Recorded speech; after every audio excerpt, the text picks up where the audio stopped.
Europa acelera la marcha en dirección al rearme y lo afirma una vez más en la cumbre europea en Bruselas.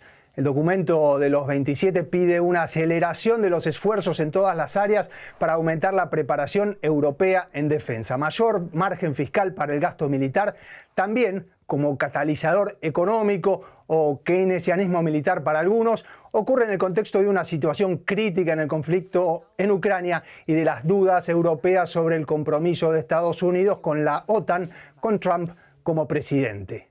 Lo que ocurre es que el pilar europeo de la OTAN se está fortaleciendo. Debemos asumir una mayor participación en nuestra propia seguridad, en las garantías de seguridad del día de mañana para Ucrania. Debemos asumir una mayor autonomía en nuestras capacidades y en la forma de equiparnos. Pero no se trata de debilitar a la OTAN. El pilar europeo de la OTAN es, en esencia, un mejor reparto de cargas y un reconocimiento de que los europeos deben hacer más por sí mismos. Bienvenidos a Actualidad en Análisis, se llama el programa, y analizamos entonces con Beatriz Ríos en Bruselas y con José Ignacio Torreblanca, politólogo, director de la Oficina de Madrid del Consejo Europeo de Relaciones Exteriores.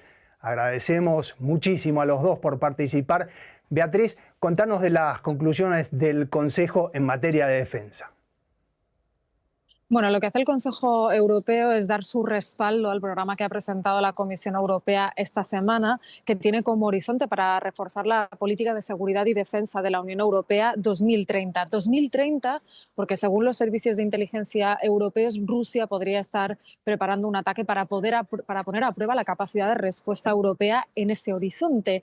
Este programa a medio y largo plazo complementa lo que ya presentó la Comisión hace 2 semanas, que es ese plan de rearme europeo. Un plan de rearme que pasa sobre todo por 2 cuestiones: aumentar el gasto nacional en defensa y crear un nuevo instrumento financiero para promover las compras conjuntas por valor de 150.000 millones de euros y poder reforzar esas capacidades estratégicas de las que hablaba Emmanuel Macron. Bueno, José Ignacio, tuvimos el Consejo ayer, pero también tuvimos varios documentos en las últimas semanas. Una cumbre extraordinaria a principios de marzo, el libro blanco anteayer. ¿Dónde está Europa en cuestiones de defensa? Y además de qué se propone, que es lo que nos contaba Beatriz, ¿qué tan lejos está Europa en cuestiones de defensa de eso que se propone? Bueno, el reto que tienen ahora mismo los europeos es doble. Uno es en el inmediato y más corto plazo poder seguir apoyando a Ucrania sin el apoyo o con un apoyo reducido de Estados Unidos. Y eso supone compartir capacidades existentes, donar capacidades existentes en los arsenales y estar preparados para, con lo que tenemos en este momento, poder disponer de una pequeña fuerza para reasegurar a Ucrania en caso de un eventual acuerdo de paz. En el largo plazo, lo que tenemos es también que pensar no ya cómo defender a Ucrania sin Estados Unidos, sino cómo defender a Europa sin Estados Unidos o con menos Estados Unidos. Y de ahí ese programa para aumentar sustancialmente el gasto en defensa en la Unión Europea, pero sobre todo para hacerlo de forma mancomunada, porque la lección que tenemos que aprender de lo que hemos hecho mal en los últimos años no es solo que gastáramos poco, sino que lo gastáramos mal y que por lo tanto lo hiciéramos de una forma fragmentada que no nos diera la oportunidad de comprar, producir, entrenarnos y desplegarnos de forma mancomunada. Bien, y José Ignacio nos abría la puerta para varios temas que vamos a tocar. Ahora, lo que gasta Europa, la Unión Europea, los países, cada uno por su cuenta, actualmente no son precisamente moneditas y se piensa ampliar aún más el gasto. ¿Cómo piensan financiar este Rearm Europa, este programa, cada uno de los países, o por lo menos cuáles son los impulsos financieros de la Unión Europea para sus miembros? Beatriz. Sí, tenemos sobre la mesa 2 propuestas. La primera es aumentar el gasto nacional. Para poder hacerlo, lo que propone la Comisión Europea es hacer uso de la conocida como cláusula de escape del Pacto de Crecimiento y Estabilidad, que son las reglas presupuestarias que se aplican en la Unión Europea y que establecen un límite del 3% al déficit y del 60% a la deuda. Lo que hace la Comisión es proponer relajar las normas fiscales, pero exclusivamente para el gasto en defensa y además para un gasto que vaya tanto a los gastos corrientes como a la inversión, siempre y cuando ese gasto sea nuevo, es decir, más de lo que ya se está gastando. Para aquí establece un límite de un 1,5% del PIB anual. Con esto espera que los gobiernos puedan aumentar ese gasto en defensa hasta en 650.000 millones de euros, pero en realidad depende de lo que cada país decida hacer. Y como decías, las diferencias son sustanciales, desde Polonia, que está muy cerca de un 5% de su presupuesto, hasta España, que ni siquiera llega al 2% que exige la OTAN. Por otro lado, hay un instrumento nuevo financiero por valor de 150.000 millones de euros que está respaldado por el presupuesto de la Unión Europea y que permitirá realizar compras conjuntas, es decir, entre varios países de la Unión Europea, pero incluso también países fuera de la UE, aunque con ciertas restricciones, y la propia Ucrania. Y el objetivo es utilizar ese dinero para reforzar las capacidades europeas, porque como decía Ignacio, es muy importante ver qué cosas se pueden hacer en común para hacer unas compras más efectivas y sobre todo para evitar duplicidades. Entonces tenemos estas dos patas. Por un lado, aumentar el gasto nacional y por otro, tener un fondo común europeo también para reforzar la industria. José Ignacio, y en el libro blanco del que hablábamos, o white paper, que se publicó el 19 de marzo, se habla de varias amenazas de seguridad. Literalmente o textualmente dice: Europa enfrenta una amenaza aguda y creciente. Lo primero que pensamos, por supuesto, es en Rusia. Mi pregunta es si no es exagerado esto. ¿Cuál es la hipótesis? ¿Puede tener interés Rusia en un conflicto con Europa aún en las condiciones actuales? ¿A qué nos referimos con la amenaza rusa? Bueno, nos referimos a las lecciones que hemos aprendido del comportamiento de Putin en la última década, donde ha aprovechado las debilidades y se ha aprovechado de la buena fe de los europeos y también de nuestra esperanza de que la interdependencia garantizaría la paz. Por lo tanto, vimos que Rusia se comprometió en sucesivas ocasiones con la integridad territorial de Ucrania, desde el año 94, cuando Ucrania renunció a su arsenal nuclear, hasta más adelante, y sin embargo nunca ha respetado esas promesas porque enfrente no ha tenido una capacidad disuasoria. Por lo tanto, sabemos que Rusia tiene ese tipo de ambiciones de reconstituir un área de influencia sobre el antiguo espacio de la Unión Soviética y que, según nos están diciendo los servicios de inteligencia europeos, muy bien podría testar nuestra capacidad de disuasión en alguna de las repúblicas bálticas. Un escenario que manejamos es el de que ocupara parcialmente el territorio de alguna república báltica, Estonia u otro, para así testar a Estados Unidos y la credibilidad del artículo 5 y nuestra capacidad de disuasión. Por lo tanto, necesitamos lanzar una señal fuerte a Rusia de que estamos unidos, de que se aplica el artículo 5 de la OTAN y de que podremos responder. Este no es el mundo que hemos elegido los europeos ni lo que queremos, pero no tenemos otra opción, como se ha demostrado en Ucrania. El drama que tenemos, como decías, con las moneditas, es que ya estamos gastando 326.000 millones de euros en defensa frente a una Rusia que está gastando 130.000. Pero no somos capaces, porque hemos hecho ese gasto de manera muy fragmentada y de manera dispersa, no somos capaces de con esa cantidad disuadir a Rusia. Esos 150.000 millones nuevos que hay que poner encima de la mesa con créditos sí que equivalen prácticamente al 1% del Producto Bruto de la Unión Europea y deberían ser suficientes para disuadir a Rusia. Pero en último extremo tenemos que tener mucho cuidado, porque estamos diciendo que no estaremos preparados hasta el año 2030. ¿No? Con lo cual estamos lanzando de nuevo ahí una señal de debilidad importante y por lo tanto es también crucial asegurar la defensa europea de ahora al 2030, que tengamos esa capacidad. Sería, esto una repregunta, una nueva capacidad o una capacidad reforzada en lo convencional que sería disuasoria para Rusia. ¿De qué tipo de operación? Por ejemplo, un ataque a los bálticos, un ataque a alguno de los países grandes de Europa. ¿Es imaginable eso? Sí, desgraciadamente sí, porque hemos visto cómo Rusia puede testar precisamente el crear conflictos como falsos o con amenazas de falsa bandera, como hizo en Ucrania, aprovechando minorías rusohablantes en países bálticos, sabemos cómo funciona la ingeniería del conflicto de Rusia, pero lo que necesitamos en el diagnóstico de capacidades, por ejemplo, fíjate que ahora mismo no somos capaces de garantizar la seguridad de los cielos de Ucrania ni tampoco de los europeos. Necesitamos una defensa aérea y antimisiles colectiva. Ese es uno de los principales elementos disuasorios que podremos tener. Fíjate cómo Israel en contraste con Ucrania, es capaz de asegurar su territorio de una manera muy efectiva contra ese tipo de ataques de misiles, tanto por drones como misiles balísticos. Europa carece de esa capacidad y esa es una capacidad que merece la pena financiar conjuntamente, porque los interceptores tendrán que estar desplegados en todo el territorio de la Unión Europea para asegurar precisamente a los Estados miembros. Hay muchos Estados miembros que, como les pasa en el tema migratorio, ya no tienen frontera con un tercer Estado. Dinamarca ha cedido toda su artillería de campaña a Ucrania, porque desde Dinamarca no se puede disparar a un país que no sea un aliado.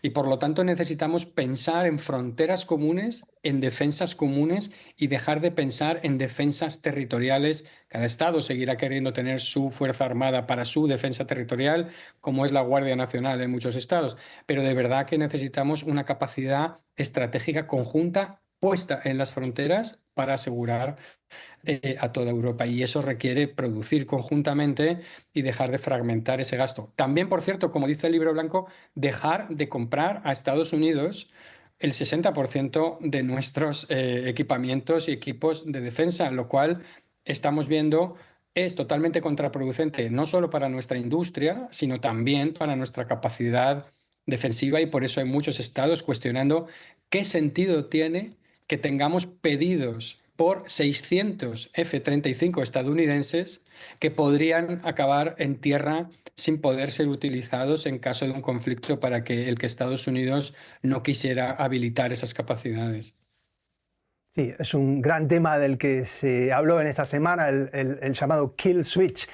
Beatriz, ¿de qué se trata ese objetivo que mencionó José Ignacio y que aparece en los documentos oficiales de la Unión Europea, de una Unión Europea de Defensa? Son Fuerzas Armadas Europeas. ¿De qué se trata concretamente? No, de momento, de hecho, la Comisión Europea es muy clara con que no existe esa ambición de tener un ejército europeo, sino que lo que se está buscando es, como decía José Ignacio, buscar la manera de reforzar la cooperación que hay entre los distintos ejércitos de la Unión Europea y, sobre todo, crear proyectos de colaboración para establecer capacidades conjuntas. Como decía Ignacio, por ejemplo, la protección de las fronteras, sobre todo en el flanco este, teniendo en cuenta la amenaza de Rusia y la situación en Ucrania, es muy importante, pero también otras zonas, ¿no?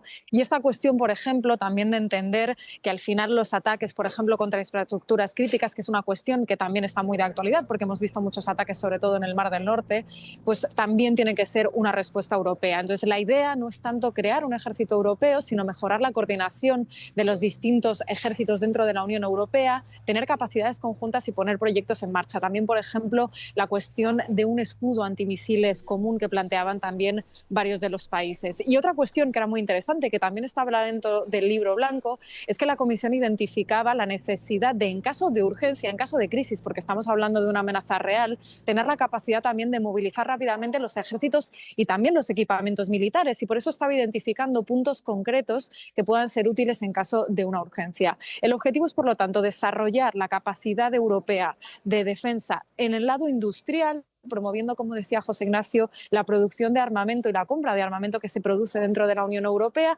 y, por otro lado, coordinar mejor esas capacidades para poder hacer frente común a la amenaza.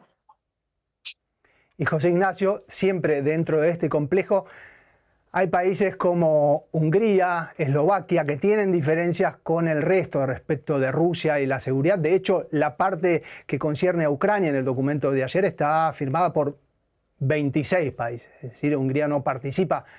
Mañana podría ser Francia la que tuviera opiniones divergentes. Entonces, ¿qué tan realista es ese proyecto de la Unión Europea de Defensa?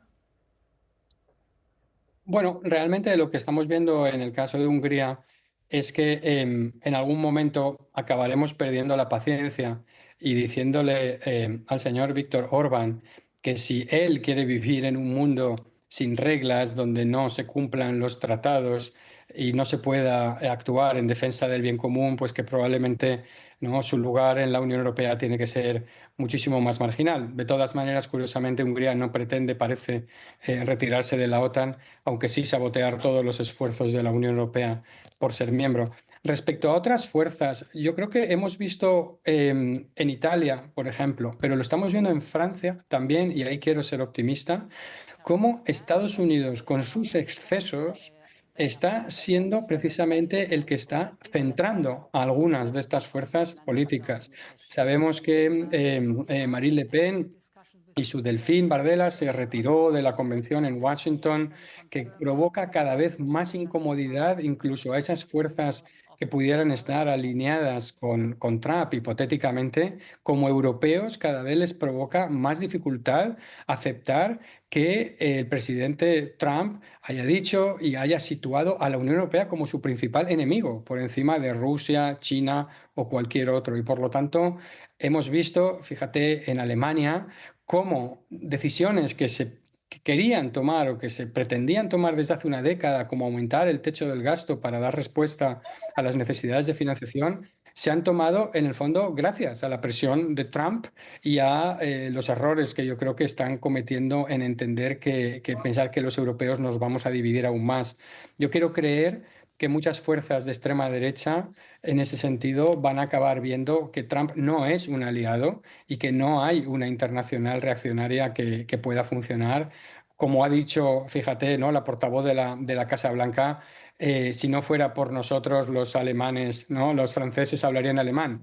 Estas cosas no le hacen popular ni en Alemania ni en Francia, y por lo tanto yo creo que Estados Unidos se va a quedar muy solo en esta agenda y con unos peones muy relevantes y muy marginales dentro de Europa.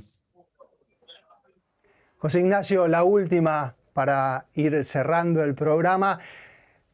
Otra cita textual del documento de la Unión Europea. En el corto plazo, el futuro de Europa está siendo determinado por el conflicto en Ucrania, nada menos que el futuro de Europa. Europa habla de garantías de seguridad y seguir armando a Ucrania. Ahora parece, sin embargo, posible que en un futuro cercano se va a poner el conflicto en pausa y que no haya mucho margen para continuar con este apoyo. En este contexto, ¿cómo ve la crítica de que Europa se enfocó demasiado en lo militar y no en lo diplomático? Sé, por supuesto, que no estás de acuerdo, pero ¿cómo la pondría en contexto?